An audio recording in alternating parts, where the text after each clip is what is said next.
Welcome folks to the Hungry Gamers back with another mini review, and today we're doing a mini review of Chronicles of Crime 1900 from Lucky Duck Games. Now, usually, maybe you know, I do full-on big honkin' reviews for stuff that comes to me from Lucky Duck, and that's usually because, I really like Lucky Duck games. However, this time I'm doing a mini review, because it's pretty similar to Chronicles of Crime 1400, and if I show a bunch of pictures, I'm potentially spoiling stuff.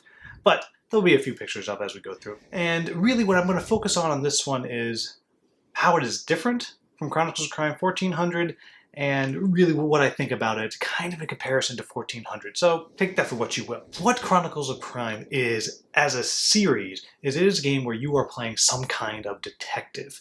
In Chronicles of Crime 1400, you are this monk, and Chronicles of Crime 1900, you are a newspaper man going out, and you're renowned for solving mysteries. And the way the game works is you're going to have a board that's going to have a bunch of cards everywhere, and some of the cards are going to be locations, some of the cards are going to be people, some of the cards are going to be specific items, some of the cards are going to be broad categories for items. And then you're going to be using an app, and the app is going to give you the story of what is going on. And then what you're going to be doing is you're going to be using the app on your phone or tablet to scan a bunch of QR codes. And then based on the order that you scan things, it'll advance the story or not advance the story. For example, if you have a bloody rag that you found, well, maybe you want to ask somebody at the crime scene about it. So you'll scan the crime location, which will take you to the location. You'll scan the person you want to talk to, and then you'll scan the item that you want to ask them about, and then if there's something to say about it, it will give you that information. Now, that's kind of interesting in itself, but if you're not aware, the coolest part about Chronicles of Crime is you get to explore the crime scene. What I mean by that is, on some of the different locations you go to, you actually get to look around. And what you do is you're given 45 seconds, and then you use your device, and you actually have to move it around, turn around, and it follows, and that's you looking around the room. As you're looking around the room, you're going to start shouting stuff out that you see. Literally, anything that you see, you're going to shout that out. You're going to say, I see a window, I see a bed, I see a bloody footprint, I see a newspaper clipping in the corner, I see a vase that has a necklace hanging out of it, and all these things, you're going to start shouting those things out, and everyone else that's playing with you, they're going to be going through a list of broad category cards, and these cards, as you can see, just say things like furniture, bodily fluids, or whatever that happens to say. And then as you call it, people will be grabbing these different things and pulling them out, and they're going to be potential clues. And after that, you'll scan all those cards. And if it's actually something that is relevant to the case, it's going to tell you, you're going to put it on your board, and off you go. And what's going to happen is, as you start following the clues, you're going to go around from location to location, meet different people, get backstory, and start to try to make connections. Figure out, who do I want to ask about this? Who do I want to ask about this person? Who do I think might have information for me? And eventually, you will come to the end of the day, or the end of the 2 days, whatever it may be. Your time's going to run out, and of course, every time you talk to somebody, every time you look at something, every time you go to a new location, you are using time. You're going to be asked a bunch of questions by the game, and see if you're able to answer them. And what's kind of cool about that is, it's not just, here's a list, A, B, C, or D. It'll say, who committed the murder? And then you have to scan the card. So literally anybody is eligible. It's not going to narrow it down for you. And then after you get all those questions, it will score how well you did, and there you go. Good for you. Either solved it or you didn't. And so that's the core of how this game works, which again is very similar to Chronicles of Crime 1400. So what do I like about this game? First off, everything that I like about the other Chronicles of Crime, I like about this one. I suspect if I wind up with Chronicles of Crime 2400, I'm going to say the same thing. The core mechanics are fun. The stories are interesting. The way that you're scanning different things, that is fun. It really opens up all the options. You don't ever feel like you don't have enough choices. In fact, the other way, sometimes it feels like you have so many choices, you're not sure what you should do. I really like the looking around and scanning the scene, and kind of the franticness of you kind of calling things out, and that to me is just fun and tense and chaotic. As you know, I love games that have chaos in them.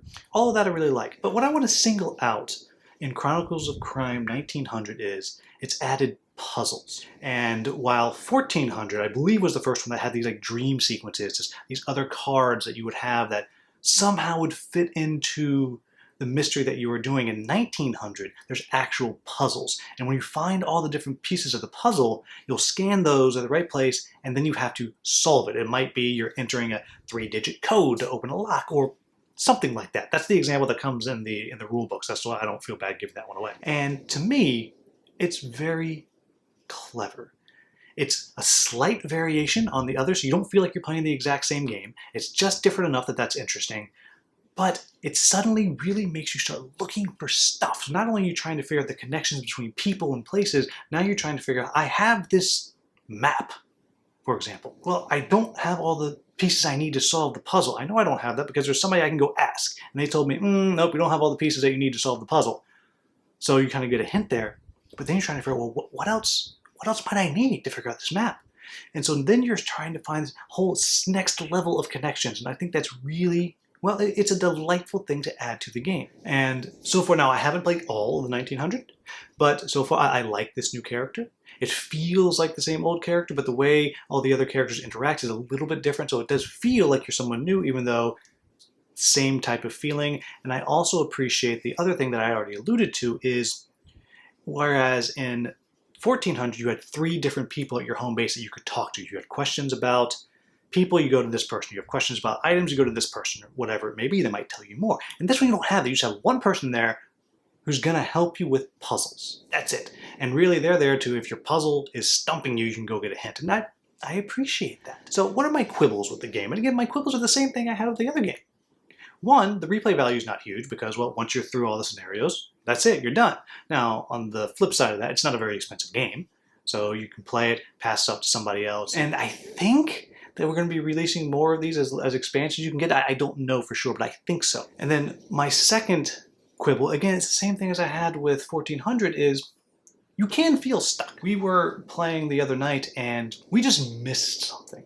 There was just something that we just missed. One little connection that had we asked the right person about, it would have opened up this huge torrent of information, which then we could have figured out what was going on. Now, as it turned out, we solved it.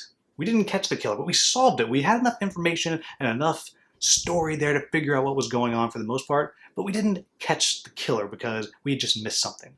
Now, the whole experience was maybe 60 minutes, 70 minutes, so it wasn't a long time, but there was a moment in the middle where we were like, I don't know what to do. And so we just started kind of guessing random stuff until the time ticked down, and then the little street urchin came and said, hey, you gotta go talk to this person over here that gives more information. And it kind of kept us moving. And so that's just something to kind of be aware of, but that's kind of what comes and goes with this style of game. There's gonna be times when you're like, I don't know. So that's just something to keep in mind. So there you have it, folks. That's Chronicles of Crime 1900 overall.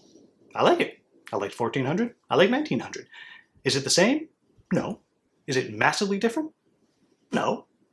But it is enough different that it does feel different, and it does feel like it's something that's just a little bit, I'm going to say harder, that's not really the right word, but it has that extra element of the puzzles in there, which I do think work. And I'm definitely excited to find out what's going to happen with the third entry in the Millennium Series, the 2400. So there you have it, folks. That is Chronicles of Crime 1900.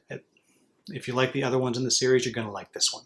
It's kind of just that simple. If you're going to just pick one of them, and I had to pick between this one or 1400, well, the question becomes, do you like this idea of the puzzles, where you're going to have to bring different pieces of evidence together and then solve a puzzle within the broader mystery that you have that you're trying to solve, which is not something you had in 1400. So if you're only going to pick one, that's what I would base my decision on right there rather than really anything else. But there you have it, folks.